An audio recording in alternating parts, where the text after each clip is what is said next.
guys! Welcome to my YouTube channel. Today, ang i-share ko naman sa inyo is yung mga strategies upang mabayaran mo ang iyong credit card. Okay, welcome to my YouTube channel. Salamat po sa patuloy niyong panonood ng aking channel and I hope na marami kayong matututunan for today's vlog. Ang mga strategy na ibibigay ko sa inyo ay ginawa ko rin, kaya na-share ko naman sa inyo to guys.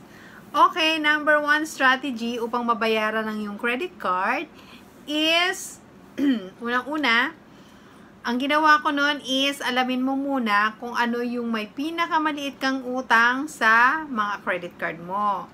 Halimbawa, marami kang pinagkakautangang credit card. Let's say, for example, meron kang 5 credit card. Tapos, ang utang mo sa 5 credit card is iba-iba. Siyempre, iba-iba yung credit limit natin at iba-iba yung nagastos mo doon.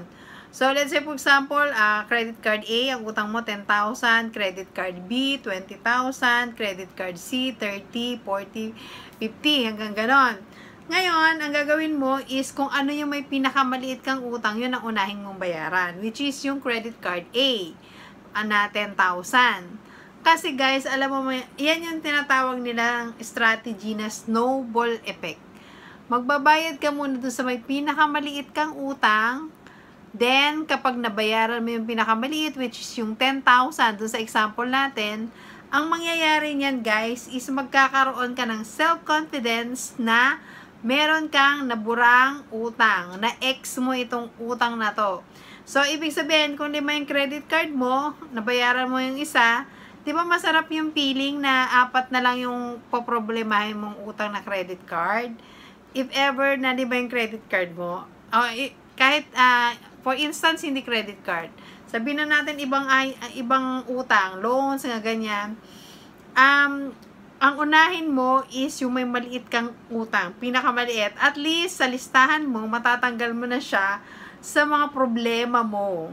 Kung kasi syempre, di ba pag may utang ka, may mga listahan ka. So, kung ano yung pinakamaliit na utang mo sa ngayon, i-X mo na yan, bayaran mo na agad, para wala ka nang poproblemahin. Okay? Yung 4 na lang o yung iba nang natira. Ang kagandahan kasi niyan, yung snowball effect, inunti-unti mo siyang bayaran para yung self-confidence mo sa sarili mo, sabi mo, ay, ang galing ko, may natapos akong isa. Alam nyo guys, subconsciously, hindi mo na mamalayan na bayaran mo na pala yung mga utang mo. Kasi, ganun yun eh, it follows. Kapag meron tayong mga wins, kahit small wins, di ba, pag nagbayad tayo ng utang, pakiramdam mo, wow, ang galing ko, may natapos akong utang.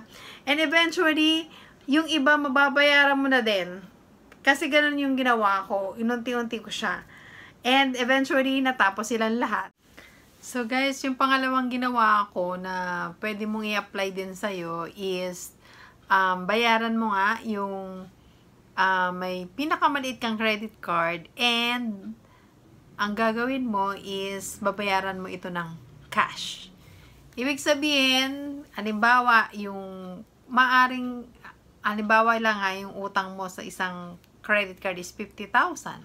So, ang gagawin mo, pwede mo tawagan yung credit card company o yung collection agency na humahandle ng account mo. Sabihin mo, gusto mo na pong bayaran ang utang mo sa kanila. Then, sabihin mo kung pwede po bang tanggalin nyo na lang yung mga interest charges, yung mga charges na pinatong nyo. Kasi, alam nyo guys, kaya naman lumalaki yung utang natin dahil sa mga charges, diba? So, kung nasa collection agency na yung yung account, so, may possibility na talagang bigyan kanila ng discount. Dahil alam din naman nila na malaki na yung mga naipatong nilang charges sa'yo. Especially kung matagal na yung utang mo sa credit card. So, halimbawa, 50,000. Tapos sabi mo, pwede po bang ibabayaran ko po ng full yung utang ko sa inyo and 30,000 kung okay lang po ba para masettle ko na yung utang ko sa inyo.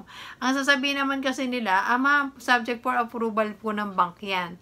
I-request po natin kung pwedeng mabigyan kayo ng discount. Yun ang sasabihin ng collection agency. So, ang gagawin mo lang, mag-iintay ka lang ng mga ilang days, then babalikan ka nila kung approve yung request mo. Ngayon, halimbawa, sinabi nila, Ma'am, ang sabi ng bank, hindi sila pumayag, pero pwede daw 40K. So, ang kagandahan nun, at least naka-discount ka pa din, di ba? Pero ngayon, kung halimbawa talagang 30,000 lang ang pera mo, sabi mo sa kanila, ito lang kasi yung pera ko, 30. Ito na talaga yung pwede ko sanang ibayad sa inyo. Baka pwedeng ito na lang.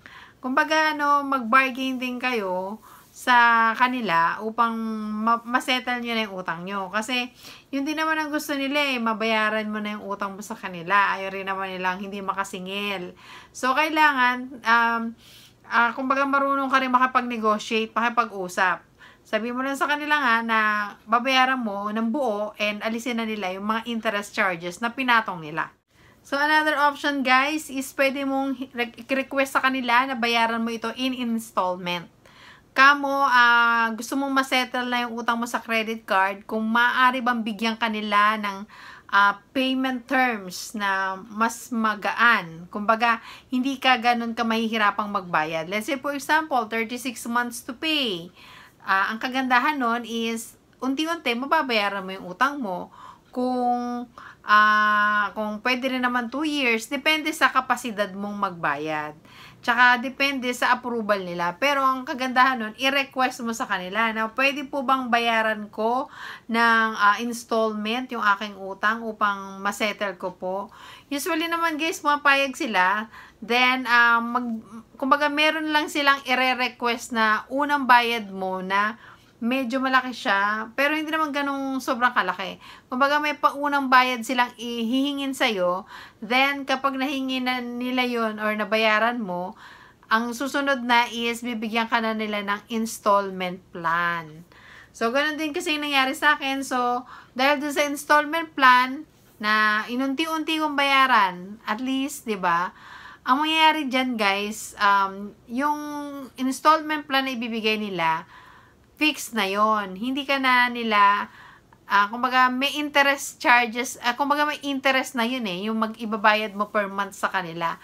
So, hindi ka na nila dadagdagan pa on top of that. Pag sinabi nila, sige ma'am, approve na yung request mo, ito yung monthly mong babayaran, halimbawa, 1.5 per month, good for 36 months to pay. So, yun na yun, fixed na yun. Wala na silang additional na hihingin sa'yo. Basta, 1.5 per month, yun na yung babayaran mo per month. Kasi yun yung napag-agrihan nyo. Or kung yung, kumbaga, yun yung usapan nyo upang masettle mo yung utang mo sa kanila. Okay? So, maganda yung guys, para nga naman, meron kang natatapos, dahan-dahan, di ba? Kung hindi mo kayang buuhin dahil malaki yung amount ng utang mo sa kanila, at least, dahan-dahanin mo through installment. So, pumapayag naman sila kasi ako, may mga ganun ako natapos ko dahil payable yung 36 months, yung iba 24 months. So, payag naman sila guys. So, ang mahalaga lang talaga makipag-negotiate tayo sa kanila upang umusad yung ating yung utang na hindi ito mabaon na lang sa limot or mapabayaan mo, then later on magugulat kasi singilin ka pa rin nila and may tatawag pa rin sa yung collection agency, may letters kang marireceive. So, ang kagandahan niya, nag-move forward ka doon sa sitwasyon mo na kahit may utang ka na malaki, pero nag-move forward ka, ibig sabihin nababayaran mo unti-unti. Kesa na totally hindi mo mabayaran, di ba? So, maganda yon, i-negotiate nyo rin sa kanila yung installment. So, ang pinaka-last guys is yung IDRP, Interbank Debt Relief Program.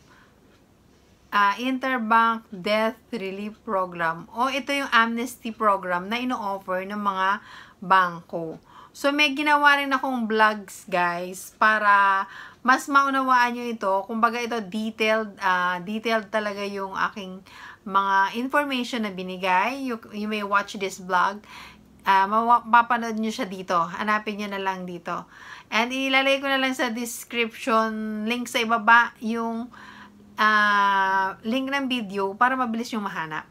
So, yun nga guys, yung Interbank Debt Relief Program or IDRP. So, ang kagandahan naman nito guys, if ever na sobrang dami mong utang, let's say for example, meron kang 6 na credit card na itutangan lahat. Tapos, sobrang laki. Halimbawa, yung total na utang mo dito is inabot ng, halimbawa lang, 2 million or 1 million, ganyan, halimbawa. So, ang pwede mong gawin, so, kung hindi mo na kayang bayaran nga ng buo, pwedeng, ang mangyayari dito, yung bangko na may pinakamalaking utang, pwede mo silang kausapin. Sabihin mo, pwede ko po bang magre-request ako ng interbank debt relief program kasi may mga utang din ako sa other credit card company or sa ibang bangko. Para ang mangyayari dyan, i-merge yung utang mo, pag-iisahin. Then, kapag inisa na, yung bangko na ito, na kausap mo, siya na lang yung kakausapin mo. Hindi na yung ibang bangko. Kasi, kumbaga, under, na kayo, may contract na kayo nitong isang bangko na to, sila na ang makikipag-negotiate dun sa mga bangko na inutangan mo. Iko-consolidate na yon.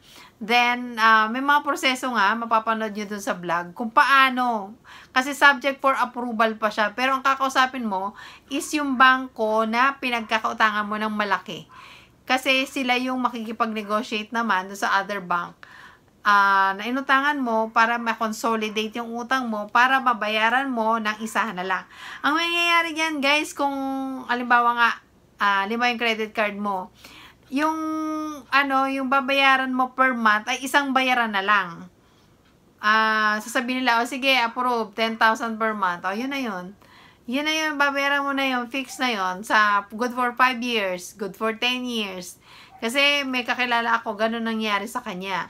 So, marami siyang utang, then kinausap niya itong specific bank na ito, yung nga may pinakamalaking utang siya, then nakipag-negotiate siya para ma-approvean siya dun sa Interbank Debt Relief Program o amnesty program ito ng bangko upang matulungan din yung mga lubog sa utang na makabayad ng kanilang utang sa mga bangko. So, malaking tulong din yon sa mga sobrang nalulubog na doon sa utang nga. Para nga naman, kahit papano, mabayaran na nila. And totally, malinis din yung pangalan nila na wala na silang utang, di ba? Although matagal ito guys talaga, kasi nga naman, kung malaki yung utang mo, matagal talaga. Ang kagandahan lang nun, hindi mo babayaran ng isang bagsakan. Pero, ang masasabi ko lang, at least, kahit papano, nagmo-move forward ka. And, I know naman na sa heart mo, gusto mo magbayad talaga. It so happen lang talaga na hindi mo pa kaya magbayad ng buo. So, kumbaga, yun yung mga relief. Kaya nga, Interbank Debt Relief Program. Kesa naman baliwalain mo yung utang mo, dahil sasabihin mo, wala akong kakayahang magbayad, as in totally kakalimutan na. Hindi naman tama rin yun, di ba? So, syempre, nangutang tayo, so kailangan nating bayaran. Yang Interbank Debt Relief Program, guys, is may mga, yun nga, sabi ko, subject for approval, and may mga requirements din silang hihingin sa'yo, upang makita kung ano yung kapasidad mong magbayad on a monthly basis. And, meron silang mga documents na hihingiin sa'yo. Proof of income and yung mga expenses mo, per month, ganyan. Para i-itemize. And yun nga, para makita kung magkano ba talaga yung kapasidad mong magbayad on a monthly basis. Kasi gusto rin nila na kapag nag-enter ka sa ganyang transaction, talaga namang kumbaga, mababayaran mo talaga on a monthly basis. Kasi mangyari, mamaya, bigyan ka nila ng, ganito per month, tapos yung pala, hindi mo naman pala masusunod mabayaran yan. So, kailangan, kaya gusto nilang malaman yung talagang income mo and expenses mo, para pag nagbigay na sila ng amount, talagang sure na mababayaran mo sila monthly. So, in that case, ikaw naman na nangutang sa credit card company or sa bank, dapat maging religiously bayaran mo ito since nasa agreement ka na or amnesty program. So, alam nyo guys, magandang tulong yon kasi eventually, for sure, mababayaran mo yun Kasi, nandun ka na nga di ba? Nulugan mo na siya. So, masasanay ka nang magbayad, habit mo nang magbayad hanggang sa matapos mo. So, ang laking relief nun sa mga may utang sa credit card kasi hindi ka na nga, bukod sa hindi ka na kukulitan ng mga collection agency, talaga namang mawawala na siya sa stress mo, sa isip mo, 'di ba? At least malinis ang konsyensya mo, malinis ka na. ako nagbayad ako ng utang ko, wala akong inagrabyado. Although, talagang tiis lang muna habang nagbabayad. Syempre, ganun talaga. Ang consequence ng pangungutang sa credit card, kailangan magtiis ka sa pagbabayad. Kaya ang advice ko din, kung hindi naman kailangan ng credit card, or pag natapos nyo na yan guys, yung mga utang na yan, kung maaari, huwag na kayo mag-credit card ulit upang hindi na kayo malubog sa utang. So, yun guys. So, siguro, sana makatulong ako dun sa mga strategies na binigay ko. And I know, kung talagang desire mo magbayad, mangyayari di ba? Pag sabi nga nila, kung gusto, may paraan. Kung ayaw, maraming dahilan. So, kung talagang gusto mo talaga magbayad, for sure, matutupad yan kapag ginusto mo. And syempre, dagdagan mo ng panalangin sa ating Diyos, sapagkat wala namang imposible sa Diyos. Nakikita niya yung heart mo na to really want to have a freedom from debts, di ba? Ang sarap no, na wala ka nang iintindihin na utang. So, yun ang dapat na i-goal natin. Alam nyo, yung prayer natin dapat laging kasama na, help us Lord to free up from my debts. Kasi napakasarap pong mabuhay ng walang iniisip na utang. Kasi yung utang para itong para itong kadena na patuloy kang hinihila pababa. Alam mo yon, yung gusto mo nang magpumiglas, hindi ka makawala. Kasi nga, hinuhold ka niya. Kaya ang masasabi ko, gusto ni Lord na magkaroon ka ng freedom. Freedom from your utang. Freedom from your worries. Freedom from the works of the enemy, na patuloy kang hinahawakan upang ma-depress ka, upang mawalan ka ng pag-asa, mawalan ka ng tiwala sa Diyos dahil sa nangyari sa buhay mo. Gusto ni God, maging malaya ka.